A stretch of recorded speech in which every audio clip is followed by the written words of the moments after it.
Welcome to Reformed and Real, where we take a journey with our people fresh out of prison and how the community around them really feels. My name is Mario Hernandez, and I am one of the afflicted people that got released back into the community, and we're here to try and figure out how this looks.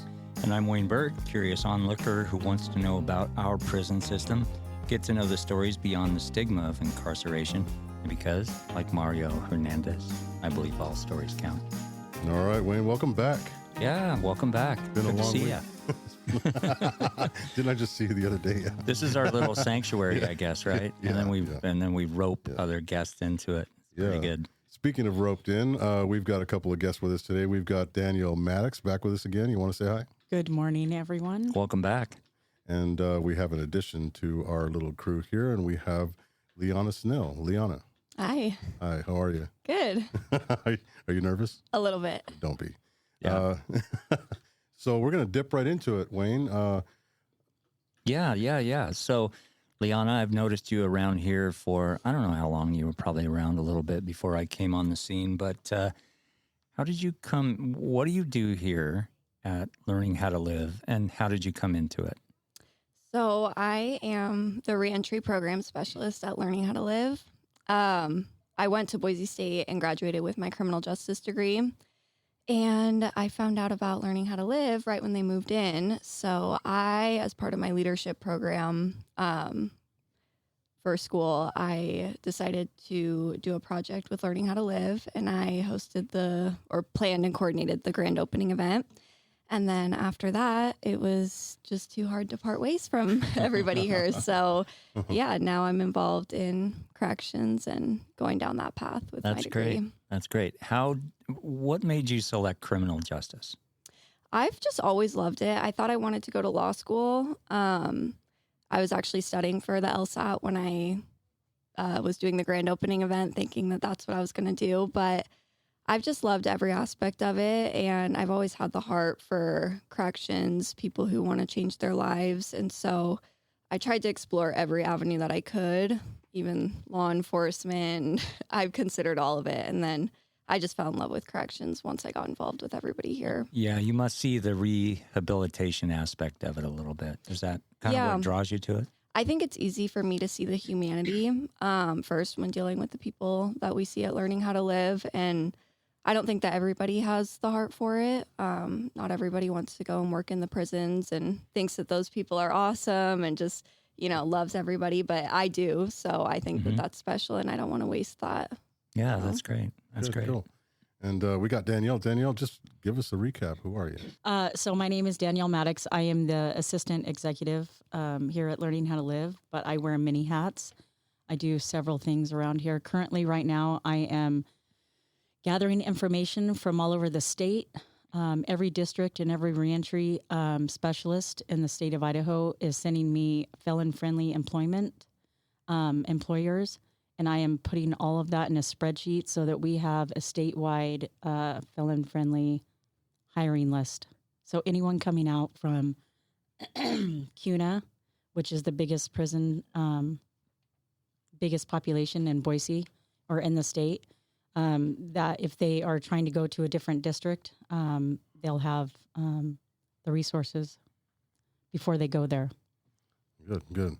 And it's a pretty large list. I've noticed Danielle's been putting a lot of work into that. And I want to ask, let's step into a question. So, and let's start with Leeana. Leeana, you're here every day. Most every day. And being that you come from, you're a college graduate in criminology, and you see people that come through here every day. How do you, when you see somebody that comes in, what's your first thought? I don't know. My first thought, I feel like I assess whoever's walking in and try and think of what they need. Sometimes people come in and are a little more put together than others. You can always tell who came straight from the prison. A lot of times they leave still in their prison clothes. So I don't know. I guess I kind of just start thinking about like what this person needs, what they're feeling, and how I can be of service to them and help make them feel more comfortable being here, because this, for a lot of people, is their first step back into the community. and this is the first thing that they experience. So those are really my first thoughts. You never know if somebody's going to be, sometimes they come and they're planning on just being homeless for a couple weeks till they get it together, or, you know, sometimes they're scared of other things. So that's kind of where I try to gauge what the situation and determine how I can help. Good. So Danielle's also on the front lines, and Danielle, you get a lot of, and Danielle's not only, she is also a mentor. And I think, how many people do you mentor, Danielle? Right now I just have 7, but at one point I had quite a few, and I couldn't do it all. So Okay, so you're doing the mentoring, and, yes. and also you do this. The same thing as Leeana. You check people in here, and you get them resources. And how do you view those people?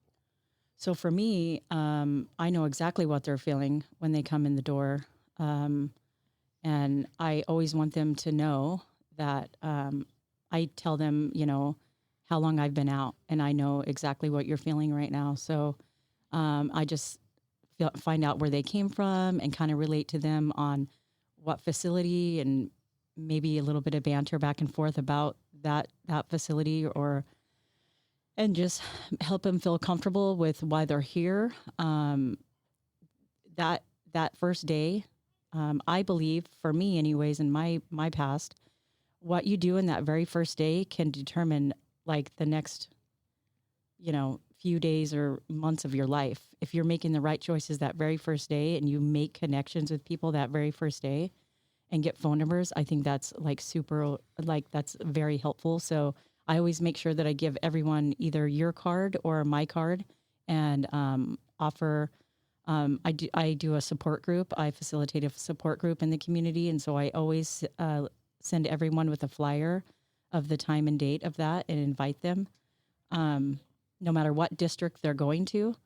And so my goal in that first day when I meet them is just to help them feel comfortable, and that they're speaking with somebody that's just like them. I'm just a few years ahead of them. And I always say that. Good. So I think what we want people to hear and what we want people to know is that there's people that care about people that come out of incarceration. Whether it's, it doesn't matter what entity it is, right? It can be any entity, but we support all of them. We want people to know that when you get out of incarceration, or if you have a family member that's getting out of incarceration, send them to somebody that cares. Look it up.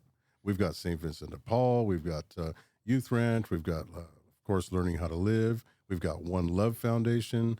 There's so many people out there. And I think when people hear what we have to say here about, why you guys are involved the way you are. Leeana, you found your passion in college, before college, and then in college you were going obviously towards lawyer, and when you got out, it's changed. And Danielle, you went to a different kind of college, right? Yes, very different. Yeah. Does it start with hard knocks? Yes, Yes. several. Yeah. So and you said hard knocks. I'm going to tell a story real quick. Is that okay? Sure. So I met this guy, and his grandson needed a place to live, and I rented his grandson a room, and he came into my house, and he looked at me. He said, I'm looking at your eyes. And he goes, what school did you go to? I says, well, I went to this elementary, Pickle, and then this high school. And he says, no. What school? And I says, well, I'm telling you. He says, no. He says, I see the school of hard knocks in your eyes. And this guy was like 70 years old. And I was like, well, cool. So, I guess the reason I said that is because, well, somebody said hard knocks, Wayne. Yes, I did. I blame myself. And that's where we're the school that we've all been to. And it is different. Like, we're different, and in a lot of different ways. And we seek assistance and help from people that have been where we've been. And when you got people like Leeana that care, and Danielle that care, and other people that care in this community, St. Vincent de Paul, when people go there, people really harness that. I don't know, Wayne, if I can really explain the feeling, but man, it's a good feeling to see people get help. Well, so from the frontline standpoint, right, I'm the outsider looking in. What is that look? What's the look of having been to the University of Hard Knocks? It is. What do you think it is? How does it feel from the inside, if you can remember that process, like when you first got out, and then as you gain confidence, right? Well, fortunately for me, I always had somewhere to go. You know, this last time I got out, I chose to go somewhere different, but I always had, whether it was my sister at one point or I got my own place before I got out. So I was confident about where I was going. But some people don't have that and they don't know what they're walking into. So there's sometimes like you can tell like there's anxiety in their eyes or sadness because that is a safe place for some people. Or you can just see like the readiness and the excitement, you know, and they're confident and they're ready to go. But my goal is to, especially with the females, to let them know like there's somebody I've been right there. Like please reach out to me. And I tell all of them when you finally get a phone, text me and tell me who you are, so I can communicate with you. And I always tell them don't be sad, cry, or be happy by yourself. Reach out to me. So I'll expound on that too. So it's kind of like the 1,000-yard stare, right? Okay, you know, that's too. you know how the Yeah, that's good. in the That military. helps. So when I walk up to somebody when I first get out, Assessing the situation. yeah, they like I look at everything, right? It's kind of like being the guy or the girl that likes to sit with your back to the wall at a restaurant, right? Because you want to see what's going on, who's walking in, who's this, who's that. Are they looking at me? That's why are they looking at me like that? And it's a curious, it's a nervous, it's a scared, it's a hopeful, it's everything all together at once. And I think when people see that, they don't really understand it because it's not common, right? It's not commonplace when people see that person that's got all those things right there in his mind and or her mind, and they just want to get past that. So I think it's noticeable. I've had many people say that they can tell that I've been in prison, but I mean, whatever. Well, yeah, at this so point, yeah. I mean, it's just something on your, Resume? biography. Resume? Maybe your resume. Yeah. Because I guess it qualified you for this job, Yeah. right? You Yeah. got hired. Yeah, I got hired somewhere along the line. Somebody hired me. So I think it's important that we let people see and know. Leeana, what is your perspective on from the outside looking in? Never have been incarcerated, on what people need, like and does everybody deserve a chance? I do think that everybody deserves a chance.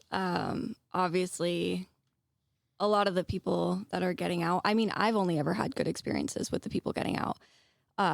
They're actually most of the time a lot more pleasant to deal with than even just a regular customer sometimes, Yeah. you know what I mean? Yeah. So my perspective, it's changed a lot since being here. I think the things, you could have all the education in the world, but if you've never dealt with the population, I mean, close to nothing.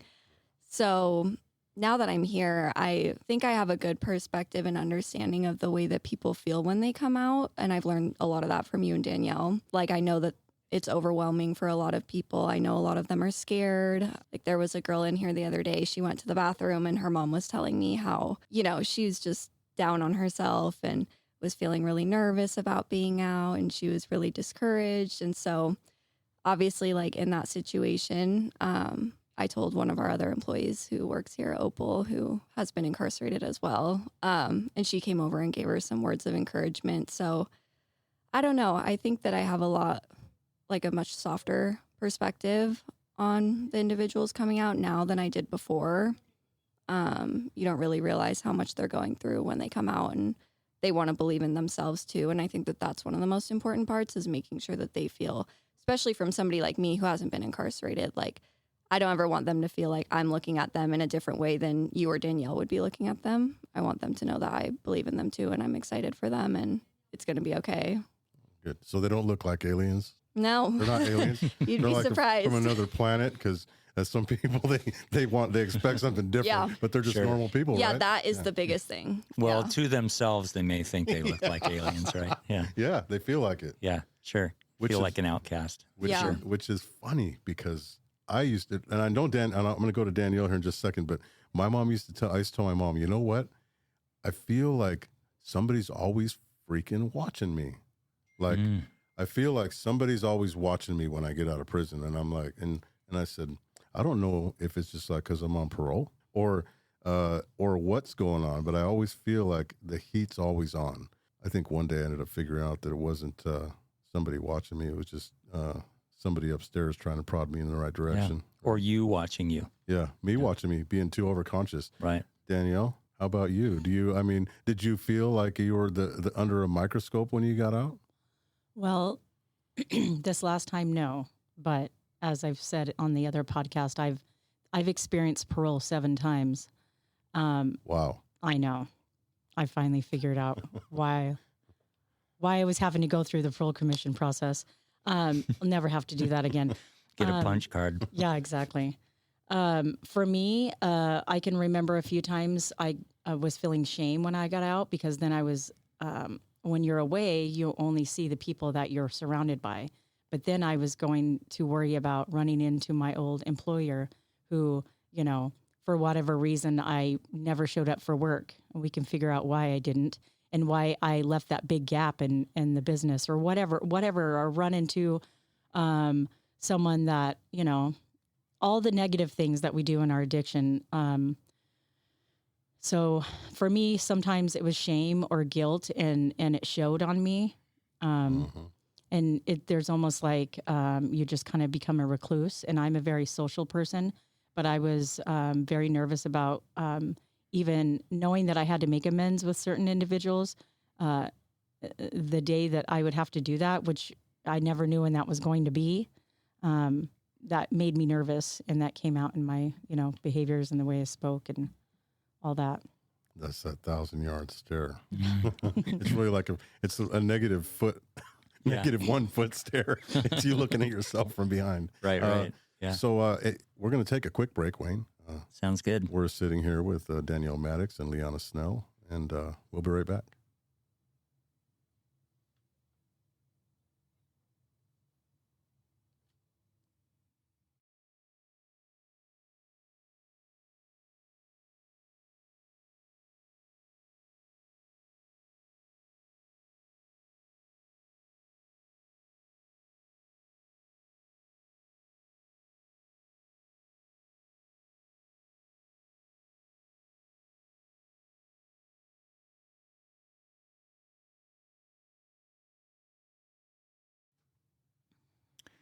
Welcome back to Reformed and Real here on Radio Boise. I'm Wayne Burt, joined in the booth with Mario Hernandez and Leeana Snell and Danielle Maddux. And we're talking a little bit about working with people who have been incarcerated, coming out, helping them gain confidence, both from having been on the inside perspective and being on the outside. Leeana and I have something in common. Finally, a guest I have someone. Yeah. Yeah. So welcome. Cool. Well, so I wanted to kind of tap back into the last that last conversation, end of the conversation, where we were talking about that stare that people get, the feeling that they get when they get out of prison. It's I want people to know, and I want us to talk about, and what is it? What can we do to get people to come in here? And who are we targeting? I want people that, like, if Danielle, your aunt, your uncle are living out here and you're getting out of prison, can your aunt and uncle call resources and get some stuff set up for people? I mean, they can. You mean through us or just through the community? Yeah, anybody, through St. Vincent de Paul. Yeah, I mean, it's possible, but it's very helpful to know where to go to do those things. And so, yes, St. Vincent de Paul is a great resource, and so is Learning How to Live. Good. So if you're out there, if you're out in the community and you have somebody in incarceration, call us. Call somebody. Mm-hmm. Pick up the phone. Call 211. Call Radio Boise, for that matter, because they are the resource hub. Radio Boise has every nonprofit connection available because they are a community we nonprofit. Have a lot. Yeah, we have a lot. Yeah, definitely. Yeah. If I hear something over the course of these episodes, like when we talk to the folks from Central District Health, right, it seems like one of the big challenges is just awareness. Yeah.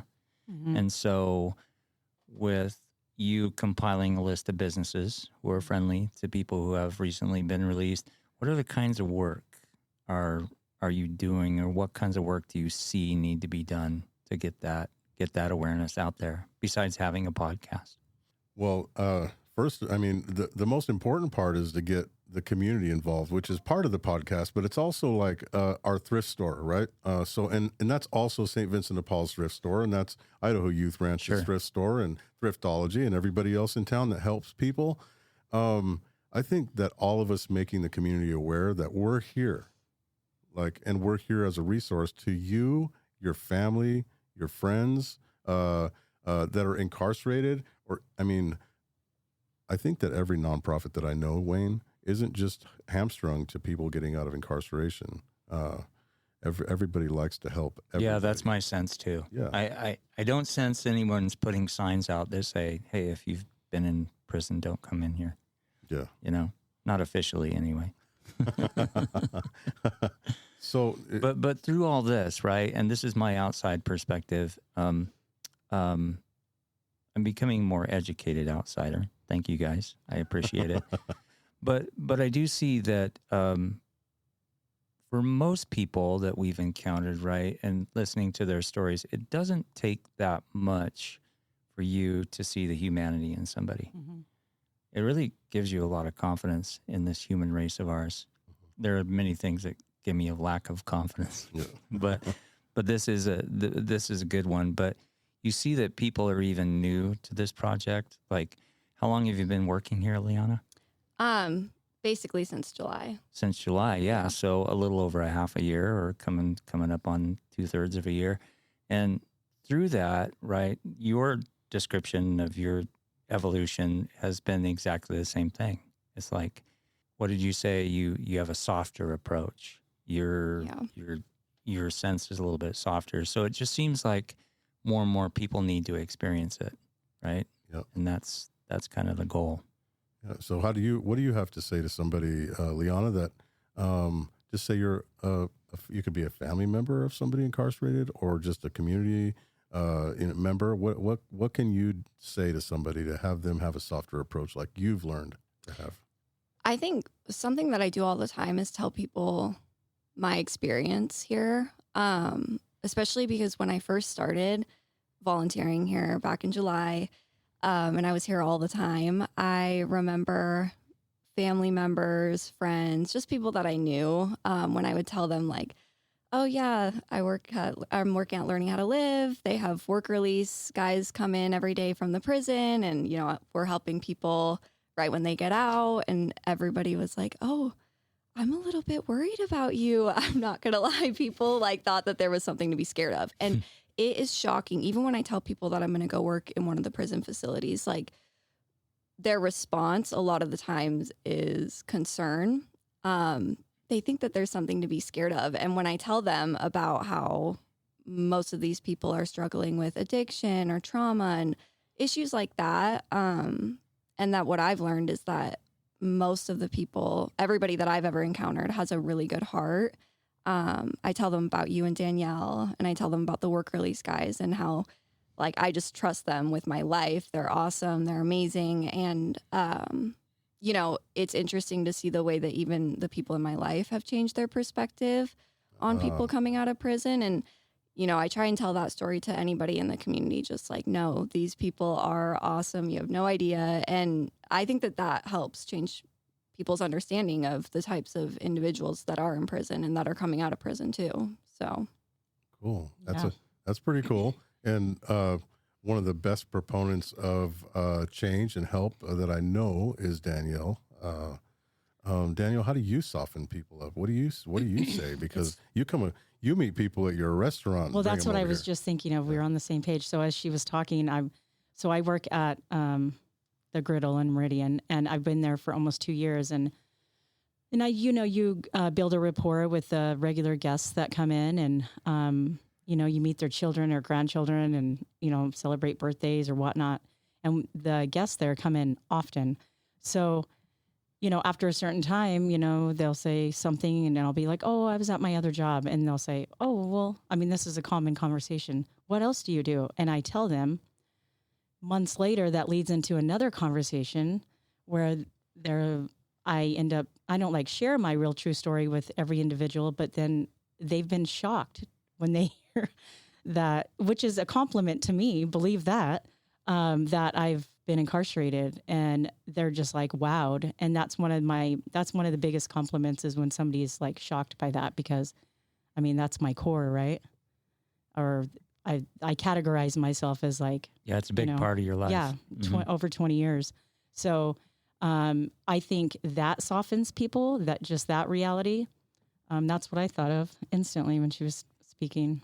Well, that's good. And that's great, because so many people that you have met at your restaurant that you have dipped their toes in the pool of corrections for them, and they come here, they shop here, and same thing with Leeana. You guys get people that come and they help the community now. Like, they know that there's people out there that have gained from what the resources are here in the community for helping, and when they do that, they want to be a part of it.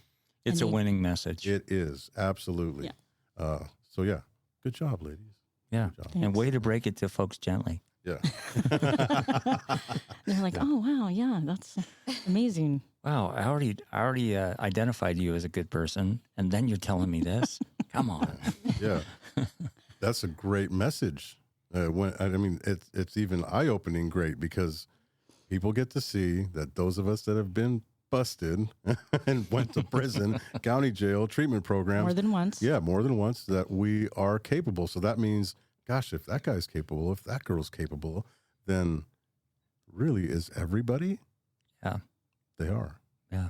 We absolutely are. Do you have any closing thoughts, guys? I do. If you are listening to this podcast and you are a business owner, or you work at a place that you might consider hiring a felon, reach out to Learning How to Live, and we will add you to our employer list. Great. Give us a shot. You know, I'm just really proud to be a part of this organization, and I'm really happy to see the work that we're doing and the way that we're impacting people's lives. So it's been a pleasure to get to talk about that. And yeah. Great. And now that you're a podcasting veteran, yeah? How do you feel? Was it as bad Good. as you thought? I like it. Oh, good? Okay, good. Yeah, it's cool. Well, we try to take a soft approach, too. Yeah. All right, everybody. Well, thank you for joining us, everybody here. And those of you out there listening, change is about us. I like it. We'll see you next week. Yeah. See you next week.